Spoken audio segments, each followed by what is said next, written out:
Buenas tardes a todos. Mi nombre es Erika Sánchez Chablé y les doy la más cordial bienvenida a la conferencia que lleva por nombre Los desafíos en la búsqueda de un nuevo modelo educativo post-pandemia, la cual será impartida por el doctor Jamil Zalmi, experto internacional en el desarrollo de los sistemas de educación superior y en la transformación de las universidades.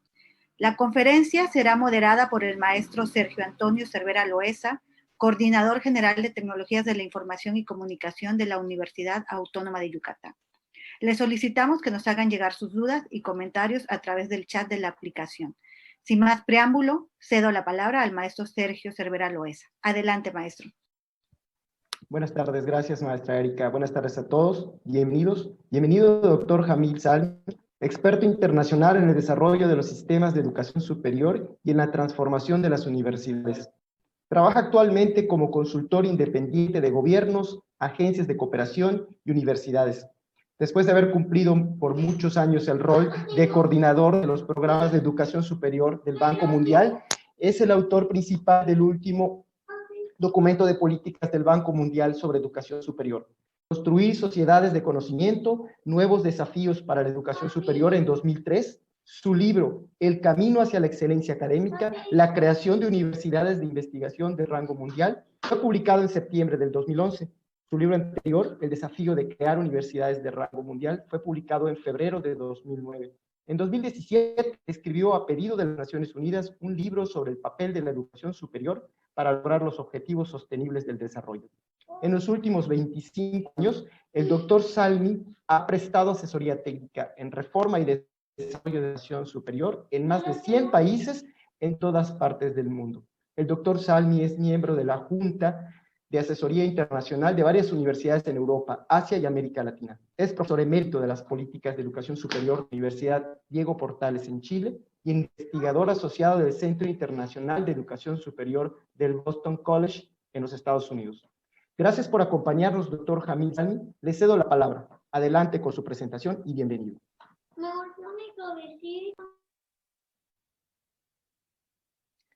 Muchas gracias, maestro Sergio, y muchas gracias a Nuez por esta invitación. Siempre es un placer colaborar con su asociación. Voy a usar un PowerPoint, así que lo voy a mostrar ahora.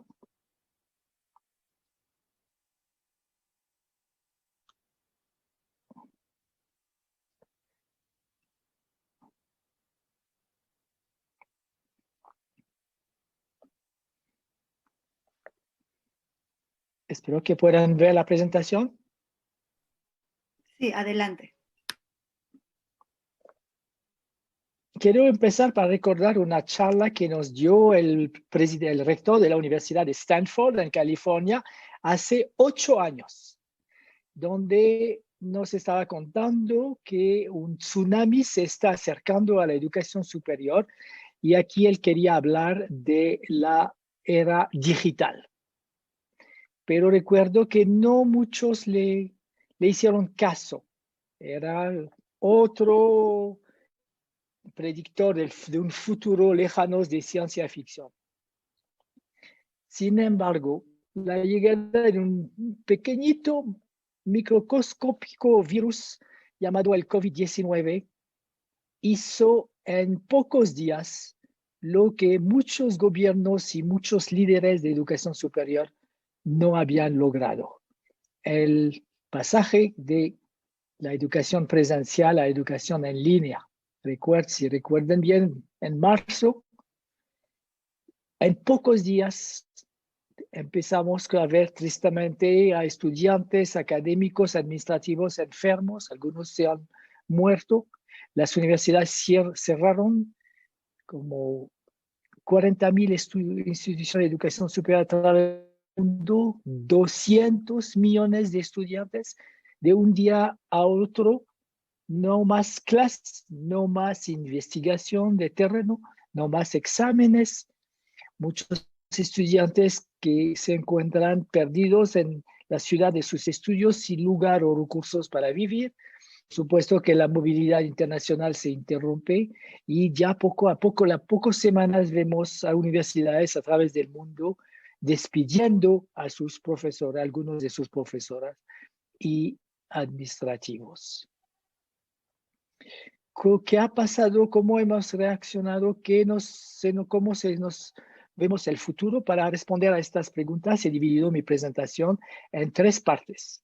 Quiero empezar a ver si hay algunas lecciones útiles del pasado. Luego rápidamente recordar cómo hicimos la adaptación y después ver cómo nos estamos preparando o deberíamos estar preparando para el futuro post-pandemia. Si hay profesores de historia entre ustedes, van a recordar que en el siglo XVII fue la última gran epidemia de peste en Inglaterra. Fue un momento trágico. En el solo Londres se murieron 75,000 personas. El gran desafío era encontrar espacio para enterrarlos. Y por supuesto, la Universidad de Cambridge, que era líder en esa época, tuvo que cerrar por 1 año y más. Y esa época tenían un estudiante que después fue muy conocido, el estudiante con el nombre Isaac Newton. Y él, al encontrarse en su casa, no dejó de estudiar, sino que aprovechó este tiempo para inventar el cálculo y descubrir y explicar las leyes del movimiento. Más cerca de nosotros, en 2002-2003, a lo mejor se acuerdan de la epidemia SARS, que empezó también en China y que llegó a 29 países en Asia, Europa, América del Norte y América del Sur. Bueno, fue trágico porque hubo casi 800 muertes, pero en temas de escala no tiene nada que ver con lo que estamos viviendo hoy en día. Sin embargo, fue la primera vez como resultado de la epidemia que algunas universidades en los países más afectados como China, Hong Kong, Taiwán, donde cerraron y pasaron a la educación en línea por primera vez como un experimento. Pero la pregunta es ¿qué hemos aprendido de esto? Un amigo mío, profesor de Estados Unidos, fue reclutado a enseñar en una universidad en Singapur en 2010, 8 años después de la epidemia del SARS, y me contaba que fue muy interesante su experiencia al llegar allá, porque no solamente le entregaron, por supuesto, la llave de su estudio, de su oficina, la llave magnética para entrar en los edificios, pero le entregaron un termómetro y él se preguntó, ¿para qué es? Y más importante, le obligaron como condición para empezar a tomar una capacitación para enseñanza en línea. Así que esta universidad sí había aprendido las lecciones y se había preparado. Pero lo que observo es que casi ninguna universidad del mundo se preparó para otra posible epidemia o cualquier catástrofe, como un huracán, un tsunami, disturbios sociales. Por ejemplo, en Chile muchas universidades tuvieron que parar de dictar clases normales el año pasado y en los últimos años por de las protestas estudiantiles. El 2 de abril de 2015, el señor Bill Gates, fundador de Microsoft y ahora presidente de la Fundación Bill y Melinda Gates, dio una charla TED, un TED Talk. Y en este nos explica cómo de niño en su casa, abajo, tenían un barril lleno de comida, por si acaso hubiera una guerra nuclear. Y él nos dijo, hoy en día, el gran temor, la gran amenaza, ya no es la guerra nuclear, sino una posible pandemia. Y les pregunto, ¿quién lo escuchó? ¿Qué universidad se preparó? Casi nadie. Y más allá, hasta hace poco, hay muchos países una desconfianza hacia la educación virtual, a veces una visión desvalorizada de la educación de segunda clase. Muchas agencias de acreditación o de evaluación, de aseguramiento de la calidad, no tenían la parte educación virtual en su mandato.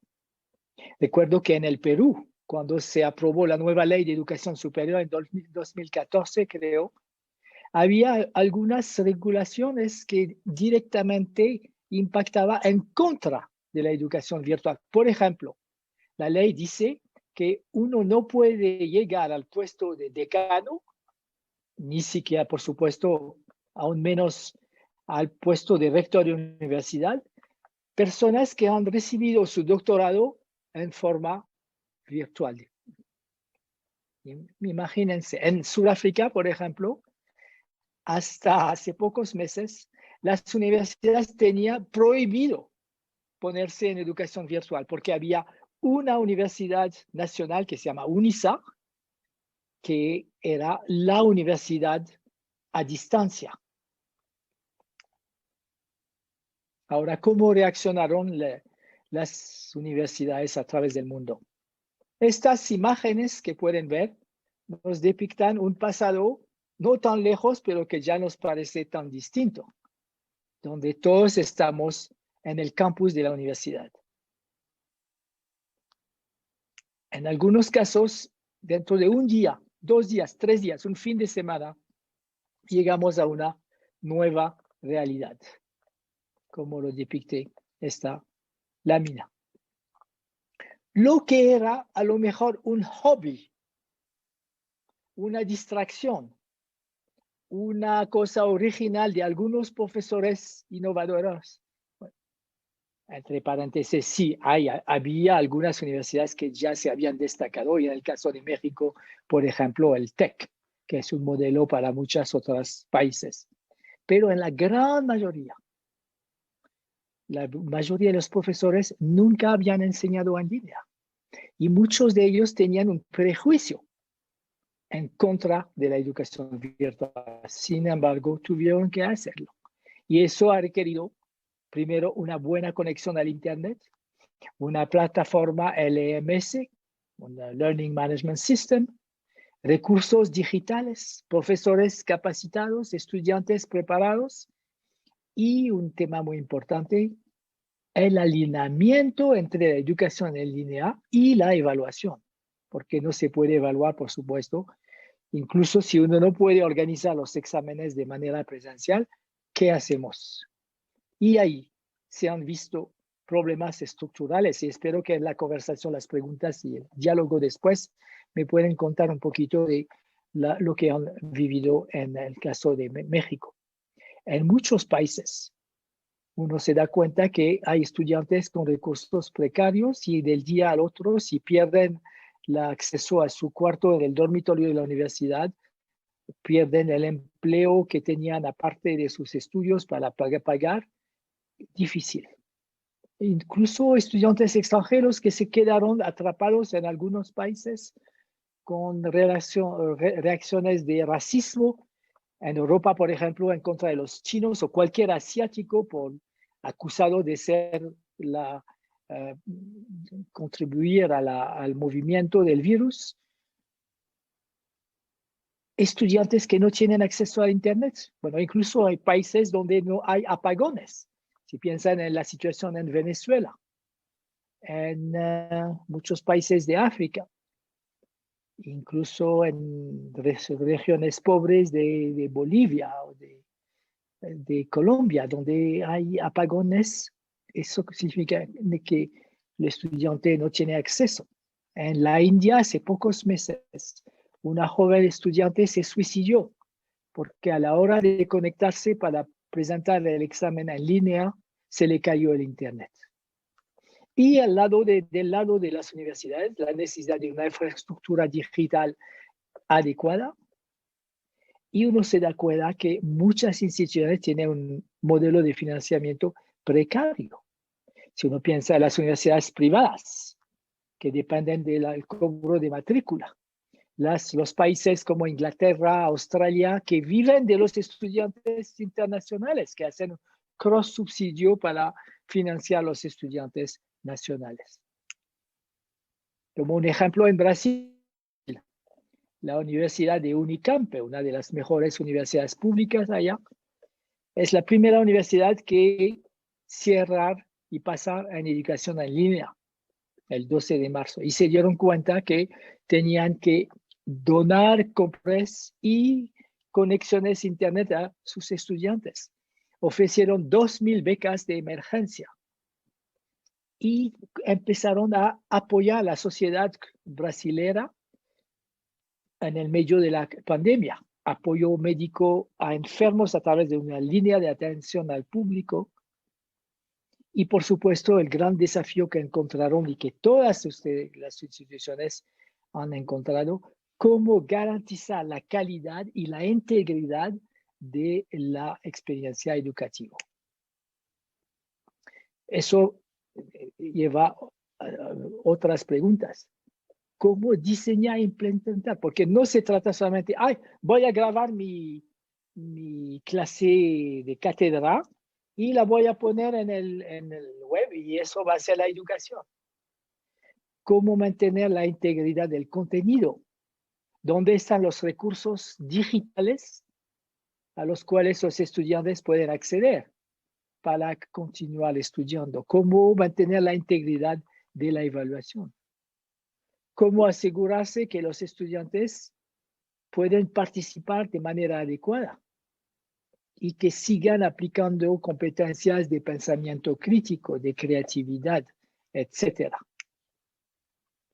Ahora, hay que reconocer una cosa que he observado desde el inicio de la pandemia, es que a través del mundo, una contribución extraordinaria, un esfuerzo impresionante para ayudar a la sociedad a través de la investigación para nuevas pruebas más rápidas y baratas del COVID-19, medicamentos que pueden servir, vacunas, producción de productos médicos, líquido antibacterial, tapabocas, camillas, respiradores, donación de equipamientos, uso de la infraestructura como hospital o lugar de cuarentena, como fue el caso en universidades en Nepal, por ejemplo. A inicio de febrero estaba en Vietnam trabajando allá y justamente tomé este título del periódico que la Universidad creo que se llama Hanoi University of Science and Technology, inventaron una prueba del COVID que era más rápida y más barata que las pruebas exigentes. Aquí las fotos de Oxford University, que son uno de los líderes que han producido una vacuna en contra del coronavirus. Unos estudiantes de ingeniería en Francia diseñaron una camilla para llevar a los pacientes que proteja mejor a los enfermeros que hacen el transporte.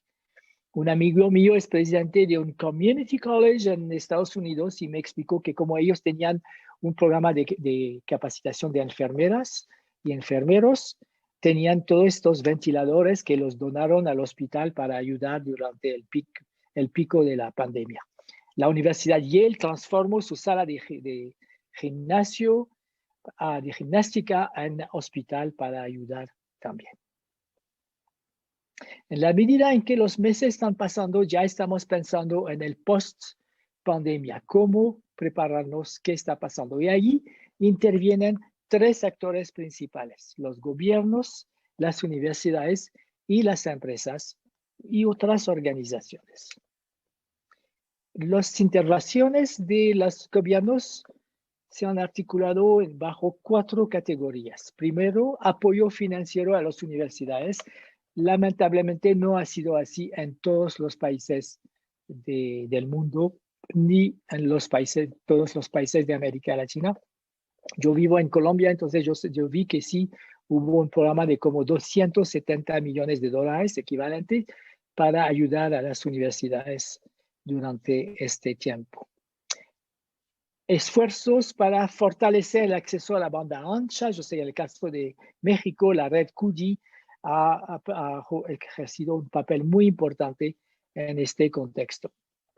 Programas de capacitación de los profesores. Por ejemplo, ya en los días de inicio de la pandemia, tanto los gobiernos de Ghana en África, de Myanmar en Asia, contrataron a la Universidad Abierta de Reino Unido, que tiene una larga experiencia, para que den apoyo técnico a todas las universidades de su país. Y el último punto que es muy importante es la flexibilización de las reglas y de los criterios de aseguramiento de la calidad para la educación en línea. Como lo mencionaba, en muchos países las universidades no tenían el derecho de enseñar en línea. Entonces muchos gobiernos han dado una autorización abierta a las universidades, respetando el concepto de autonomía. Hubo cambios o flexibilización de los exámenes de ingreso a las universidades o de las exigencias para la graduación, para la graduación del colegio de secundaria, para el acceso, etc. ¿Qué han hecho las universidades? Por supuesto, la primera etapa ha sido capacitar a sus profesores y a sus estudiantes, porque los estudiantes, el hecho de ser un virtuoso en Facebook no significa que va a ser muy bueno para aprender en línea. Monitoreo del aprendizaje, porque por supuesto el estudiante, ya la distancia entre el profesor y el estudiante es más grande, no hay contacto directo y entonces hay que hacer un seguimiento muy estrecho para identificar los estudiantes en dificultad y para apoyarlos. Y apoyo financiero, ya mencioné el ejemplo de Unicamp en Brasil, pero muchas universidades, y yo sé que también en México, han hecho un gran esfuerzo para entregarle computadores, tablets, celulares a los estudiantes para que tengan facilidad para seguir su estudio. Ahora, hay un gran riesgo, es de pensar que educación en línea es solamente un tema de tecnología. Tener el MS, la conexión a Internet, etc. No, es que toda la dinámica de la manera de presentar el currículo, organizarlo y la pedagogía para entregar, para la interacción con los estudiantes, tiene que cambiar, es totalmente distinto. El aprendizaje en línea no es un deporte de espectadores, que me pongo aquí 5 horas de Zoom, durmiendo, escuchando un poquito. No, no es así. Hay un lindo libro que explica la importancia del aprendizaje centrado en el estudiante. Y aquí estoy traduciendo del inglés. El libro se llama Despertar la curiosidad, encender la pasión, desencadenar el talento. Entonces, el gran desafío es cómo organizarse, cómo presentar el currículo, qué recursos digitales usar, qué pedagogía usar para hacer la experiencia estimulante para el estudiante. Y para ilustrar tengo un pequeño video que los organizadores nos van a mostrar ahora. Se trata de una experiencia en el metro de Stockholm, en Suecia, donde quisieran hacer que la gente ya no use el escalador mecánico, sino que camine subiendo las escaleras. Les dejo mirar este pequeño corto video de menos de 2 minutos. Adelante.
¿Cuál es el desafío principal de la educación en línea de calidad? Primero es promover un sentimiento de pertenencia para que los estudiantes que no se sientan aislados, solos, solitarios, sino que puedan que las actividades sigan involucrándolos en una relación con el académico, no el profesor, pero también con los demás estudiantes. Lo que requiere explicar bien las expectativas de aprendizaje, tratar de aplicar tecnologías fáciles de acceso y uso, no ir por lo más sofisticado, sino lo más fácil, hacer participar a los estudiantes y ofrecer retroalimentación y evaluaciones significativas. ¿Qué tipo de innovaciones he visto que se introducen durante esta experiencia para hacer el aprendizaje más activo e interactivo, centrado en el estudiante, para hacerlo más experiencial, multidisciplinario, tratar de usar problemas para facilitar el aprendizaje, para canalizar el aprendizaje, basarlo en competencias, en algunas, no en todas las disciplinas, no todos esos programas, pero cuando se pueden hacer simulaciones, eso ayuda. Y por supuesto que la evaluación sea alineada. Y yo siempre hablo del triángulo de oro: currículo, pedagogía y evaluación. El todo basado en un uso apropiado de la tecnología.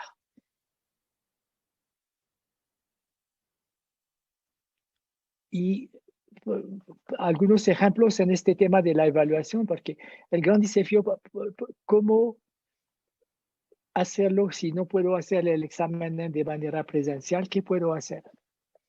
He visto buenas iniciativas, por ejemplo, a la Universidad de Anáhuac en México ha sido líder en usar exámenes con acceso al Internet, con libro abierto, Internet abierto.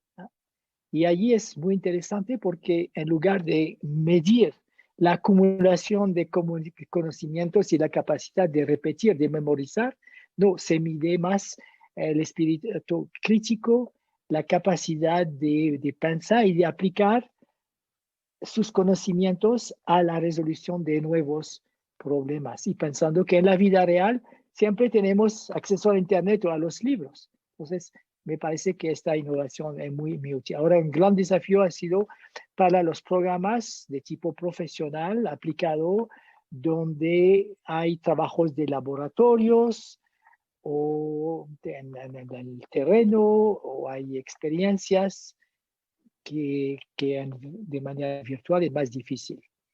Ahora, algunos profesores muy innovadores han construido y comprado kits que han mandado a la casa de sus estudiantes para que ellos puedan hacer las experiencias en la casa, en disciplinas como electrónica, informática, etc.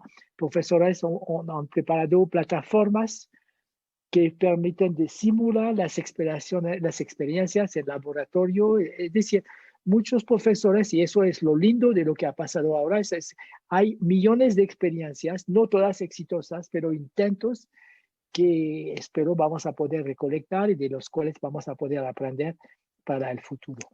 Unos ejemplos de unas fotos para dar unos ejemplos. Este robot trabaja en la Universidad de Oklahoma en Estados Unidos, por ejemplo. Ellos ya tenían en línea, y otras universidades lo tienen, en la biblioteca, que era biblioteca digital, ya había estos bots, estos robots que responden usando inteligencia artificial a las preguntas de los estudiantes. Y lo interesante, evaluaciones que se hicieron antes de la pandemia, es que el estudiante en línea no podía darse cuenta si se trataba de un ser humano o de un Android robot con programa de inteligencia artificial. Incluso ahora se les presento a Maria Bot, así se llama, que es la primera Android robot profesora o asistente de profesora en una universidad en Estados Unidos. Ella la mueve a inteligencia artificial y puede tener conversación con los estudiantes para guiarle, responder a sus preguntas y ayudarles. Aquí una universidad de Nueva Zelanda, se llama Universidad de Victoria, ellos hace unos años pasaron al uso de realidad virtual en todas sus disciplinas y ellos describen la experiencia como poder hacer una visita de campo y un experimento todos los días. Por supuesto, ellos estaban listos para este momento de la pandemia. Y finalmente, los aportes de las empresas y demás organizaciones, si me permiten, bueno, se ven que hubo un movimiento muy generoso en todos los países de ofrecer acceso gratuito a plataformas en línea, a las universidades como a los estudiantes. Coursera, por ejemplo, puso millones, todos sus MOOCs en línea gratuitamente, los abrió a todas las universidades del mundo, acceso a Internet gratuito subvencionado, acceso a recursos educativos gratuitos. Hay una gran experiencia en México de 9 universidades que se juntaron para hacer esta red de innovación educativa 360. Muy interesante, si no conocen, miren la plataforma. Es realmente un ejemplo para otros países. Donaciones de empresas a las universidades, apoyo a investigaciones conjuntas. Si me permiten 10 segundos, tomar mi sombrero de presidente del directorio de UPlanner, que es una startup que ofrece plataformas en línea usando la inteligencia artificial. Cuando empezó la pandemia decidimos que iban a ofrecer sus servicios de manera gratuita por 6 meses a todas las universidades interesadas a recibir apoyo. En conclusión, algunos de ustedes deben conocer a esta palabra o acrónimo VUCA, que se usa en inglés, que significa volatilidad, incertidumbre, complejidad y ambigüedad, que es un concepto que se inventó al final de la Guerra Fría entre la Unión Soviética y Estados Unidos para describir la nueva época donde se hubo mucho con la globalidad y ya no había el liderazgo de Estados Unidos, de la Unión Soviética, todos estos elementos de incertidumbre, pero yo creo que este concepto se aplica aún más a lo que estamos viviendo con la pandemia, porque cada día hay algo nuevo, nuevos riesgos, nuevas oportunidades, es cierto, todo es complejo, ambiguo y etcétera. Yo creo que el dibujo que les estoy mostrando captura bien, resume bien lo que hemos vivido este año académico. Empezando a la izquierda con un semestre todo normal y poco a poco las cosas cambian a raíz de la pandemia y es obvio que, como lo muestra esta pata muy delgadita, enferma a la derecha, para millones de estudiantes, a pesar de los grandes esfuerzos de sus universidades, de sus gobiernos, de sus profesores. La experiencia de este año no ha sido tan rica como antes y para muchos ha sido muy difícil. Y eso va a tener un precio no solamente académico, pero también emocional. Una gran prioridad hoy en día es cuidar la salud mental y emocional de los estudiantes y también de los profesores y de los administrativos, por supuesto. Si alguien ha tenido una muerte o seria enfermedad en su familia por causa del COVID-19, si las familiares, los papás han perdido su empleo, el estudiante ha perdido sus recursos, la angustia de la conexión, de que no se caiga, de tener que compartir dentro del hogar con los papás y los hermanos, y la angustia de perder el año. Muchos casos de depresión, entonces eso es una parte muy fuerte. Así que hay que pensar muy bien cuál es su plan para preparar el post-pandemia. ¿Será que vamos a poder volver a la normalidad? ¿O estamos viviendo un momento cisne negro, estoy traduciendo del concepto en inglés Black Swan, que se refiere a un evento que no era que inesperado, que tiene consecuencias muy importantes y que cambia la vida para siempre. Creo que esta foto muestra bien eso. Regresando a la universidad en Canadá hace un mes, ya no hay normalidad y es dudoso que lleguemos a la normalidad moderna. Pero lo positivo que veo, a pesar de todos los desafíos, los dramas, el costo humano, etc., yo veo que COVID-19 ha sido como un acelerador de tendencias que ya existían, pero que no muchos habían aceptado, habían visto como oportunidad. Y yo termino hablando de las 3 R's. Primero, ustedes han conocido la respuesta, mantener la calidad y la equidad de la experiencia de aprendizaje. Ahora, la recuperación, tratando de adaptarse a la nueva situación y buscar una cierta normalidad. Y la necesidad de construir la resiliencia.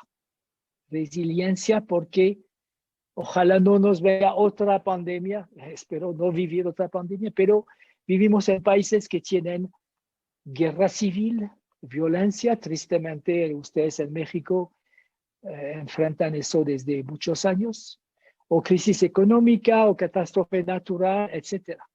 Y entonces, incluir en la práctica de planeación estratégica este concepto de preparación para periodos difíciles es muy importante.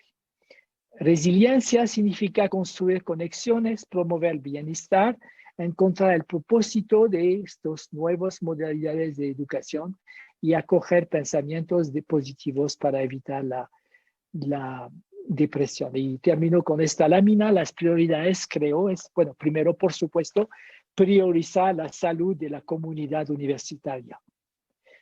Yo creo, viviendo lo que está pasando en Estados Unidos, en Inglaterra, en Francia, que los líderes han jugado con la vida y la salud de sus estudiantes, por razones ideológicas, por ser terco, por razones económicas, porque hay el pago de matrícula, no sé, pero yo creo que hay que recordar que primero viene la salud de la comunidad universitaria. Segundo, mantener el funcionamiento de las universidades. Tercero, eso yo creo es también un aspecto positivo, ejercer un papel más proactivo como referencia científica para la sociedad y el gobierno.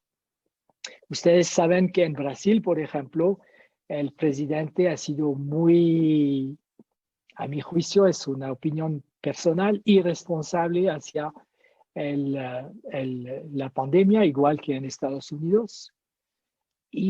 Pero las universidades realmente han recibido una acogida y respuesta muy positiva de la sociedad. Yo les estaba mencionando el caso de Unicamp, el rector me estaba contando cómo realmente a través de su facultad de medicina y biología han apoyado a la sociedad. También él me contaba que ha sido un momento para reexplicar, reafirmar conceptos científicos básicos, importantes en sociedades donde hay mucho fake news, mucha ignorancia. Por ejemplo, en Brasil el 7% de la población sigue pensando que la Tierra, nuestro planeta, es plana, o que las vacunas no sirven, o que no hay cambio climático, etc. Entonces yo creo que la pandemia nos da la oportunidad de reafirmar el valor de las universidades como lugar de los conocimientos científicos para apoyar la sociedad o dar consejos a los gobiernos. Y para preparar el futuro post-epidemia, 3 preguntas. ¿Cuál es el nuevo modelo educativo en línea, híbrido, centrado en el estudiante, innovador, que van a desarrollar? ¿Cuál es el nuevo modelo económico más fuerte, más resistente? ¿Y cómo van a planear para las contingencias? Y quiero terminar con una cita del filósofo romano Séneca, que nos decía hacía más de 2000 años algo que creo es aún más válido hoy en día. No hay viento favorable para los que no saben dónde quieren ir. Muchas gracias.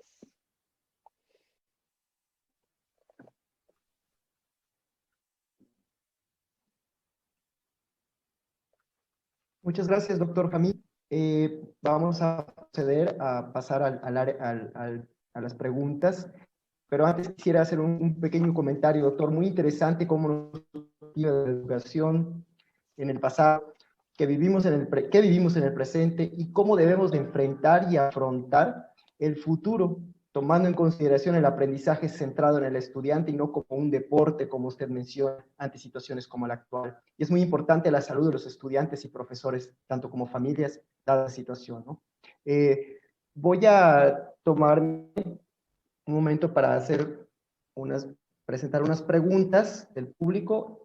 Fabio Rosa nos pregunta, doctor, ¿cómo atender la brecha entre la forma actual de aprendizaje, uso natural de las tecnologías de información y comunicación como parte de los estudiantes y la forma de enseñanza comunes heredadas de la presencial?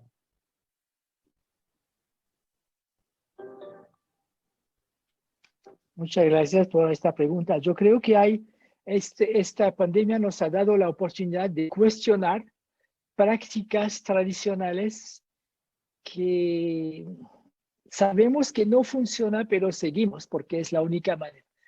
La clase magistral. Yo pregunto, hoy en día, en 2020, si todavía sirve la clase magistral. El examen tradicional al final del año académico es la mejor manera de evaluar la adquisición de conocimientos. Yo creo que no hay que replantear el modelo educativo y como ya no estamos en nuestra rutina de siempre, al hacer este esfuerzo de transición a la educación virtual, nos ha forzado a preguntarnos estas preguntas y yo espero que muchas universidades van a plantear un nuevo modelo educativo que ya existe en algunas universidades innovadoras de vanguardia, pero que se puede generalizar.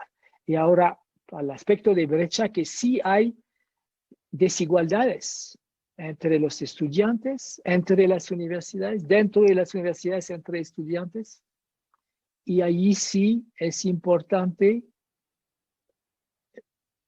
cerrar la brecha, que da las mismas oportunidades para que el nuevo modelo educativo no sea que haya uno de primera clase y otro de segunda clase para que los que no tienen buen acceso a Internet, etc.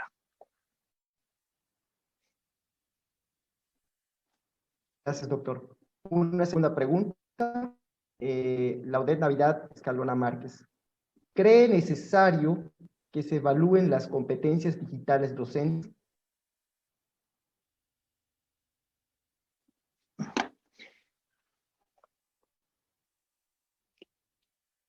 Mi experiencia, y a lo mejor no es así en México, pero en muchos países, es que a veces el freno para introducir innovaciones es más el maestro que el estudiante. Y lamentablemente hay muchos maestros que todavía le tienen miedo a la educación virtual o le tienen una visión negativa. Pero lo que veo, y he hecho muchas entrevistas con profesores estos meses, y muchos me han dicho, mire, yo reconozco que era un dinosaurio y agradezco la oportunidad de transformarme, aprovechando estas nuevas oportunidades. Pero sí hay que reconocer, eso necesita capacitación. Y lo que he visto es que las universidades que ya tenían un centro de innovación educativa, lo que se llama en inglés Teaching and Learning Services, han podido hacer esta transición mucho más rápidamente porque ya tenían algunos de los profesores que, con experiencia que han podido ser modelos y apoyo a sus colegas con menos experiencia para mostrarle y experimentar con ellos. Y he visto algo muy lindo, por ejemplo, es que en las universidades donde había estos silos entre departamentos, facultades, de disciplinas que nunca se hablaban, por la necesidad de pasar a educación en línea, ha habido mucho más intercambios de experiencia, de compartir de manera generosa de recursos digitales para ayudar uno al otro.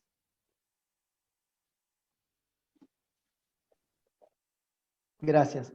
Una tercera comentario y pregunta de Inés Tierres. Exposición, felicidades, doctor. Muy claro el crear el ambiente de aprendizaje y la motivación. ¿Tiene algunas dinámicas que recomiende para la participación y motivación?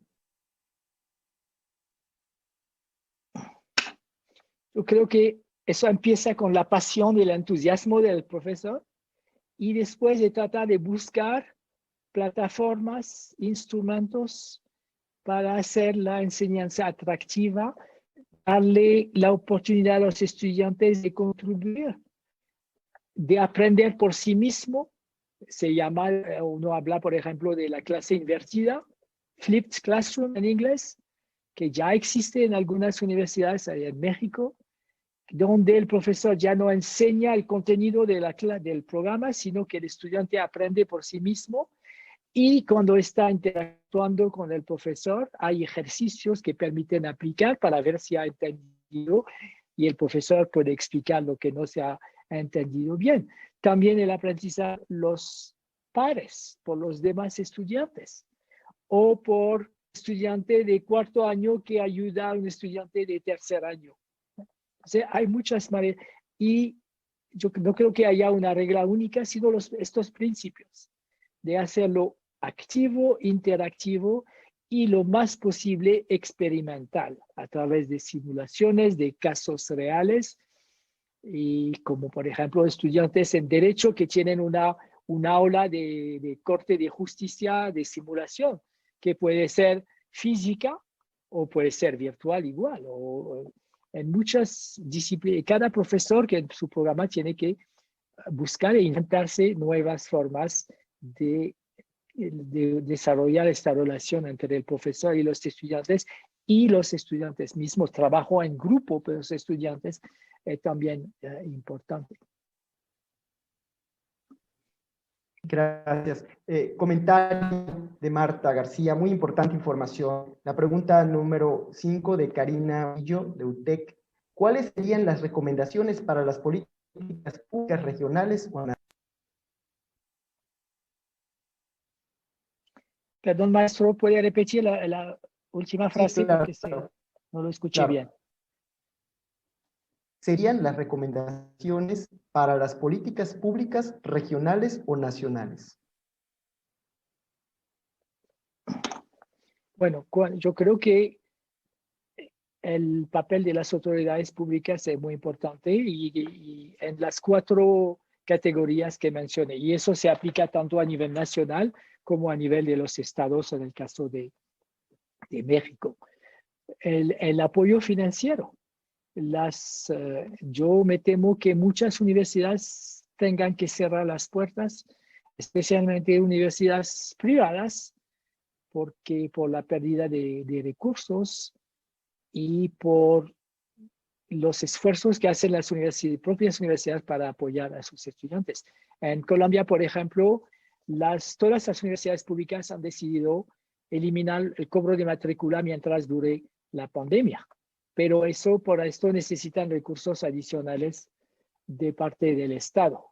Incluso en Estados Unidos hay algunas universidades que han reducido, creo que en la South New Hampshire University, que es una universidad muy innovadora, ha disminuido por 60% el cobro de matrícula y explicando que esto lo van a mantener aún después de la pandemia porque ya encontraron formas más efectivas y más baratas en costo, no en calidad, de mezclar educación presencial y educación en línea para acercarse a los estudiantes.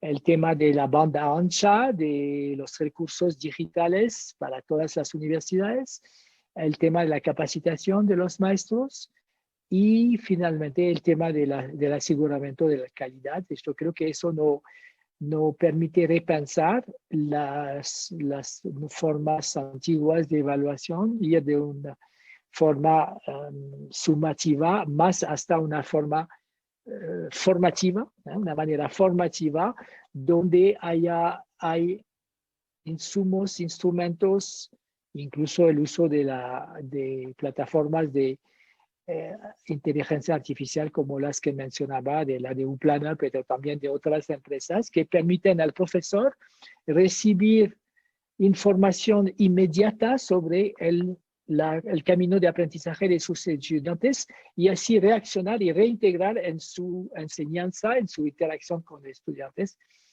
estos resultados. De acuerdo, muchas gracias. Por el tiempo voy a tratar de englobarle varias de las preguntas que están haciendo algunas de las personas. Hay varias preguntas muy interesantes.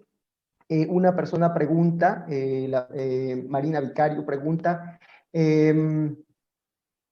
¿desde dónde usted mira cuál ha sido el país que tiene un nivel, que a nivel de sus universidades estuvo mejor preparado para esta continuidad?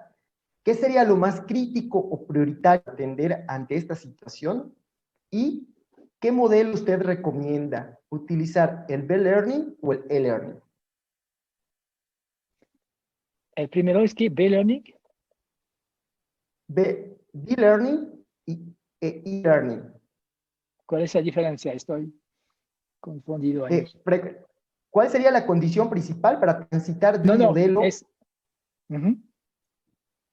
Perdón. Presencial.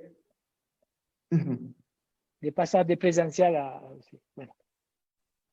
Yo creo que los que veía bien preparado es algunas universidades en Asia que justamente a la epidemia de SARS hace casi 20 años habían desarrollado su capacidad en educación en línea.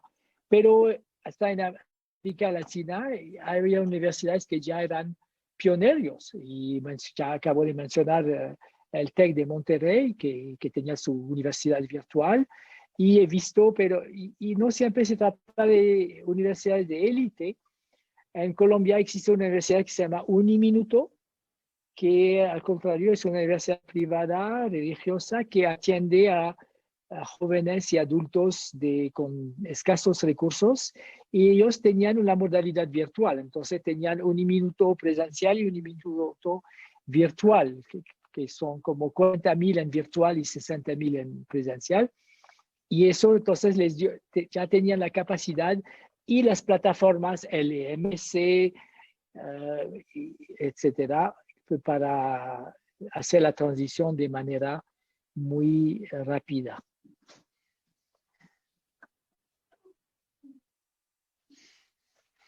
Yo no estoy diciendo que todos tienen que pasar a e-learning exclusivamente. Es cierto que hay experiencias en el campus que no se pueden reproducir todas. Y personalmente, a mí me gusta un modelo híbrido que combina presencial y en línea. Incluso ya existen instituciones que tenían este modelo. Mi hija, por ejemplo, es profesora en un community college en Estados Unidos y ya antes de la pandemia tenía la costumbre de ofrecer su clase al mismo tiempo cada semestre en las dos modalidades para ayudar, porque hay estudiantes cuya situación personal o profesional hacía que para ellos era más fácil hacerlo de manera virtual. Entonces, dentro de su grupo de 30 estudiantes tenía 15 en presencial y 15 en virtual, pero eran parte de la misma clase y tenían actividades conjuntas. Yo creo que para el futuro un modelo híbrido, lo que se llama en inglés blended learning, puede ser un modelo muy atractivo para disminuir los costos también para las mismas universidades, y para permitir a una variedad de estudiantes con condiciones distintas de participar de manera enriquecedora.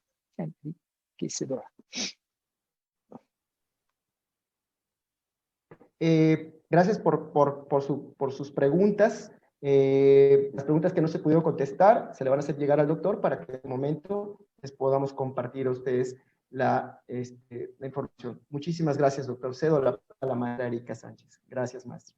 Muchas Gracias gracias, a maestro. ustedes por esta invitación.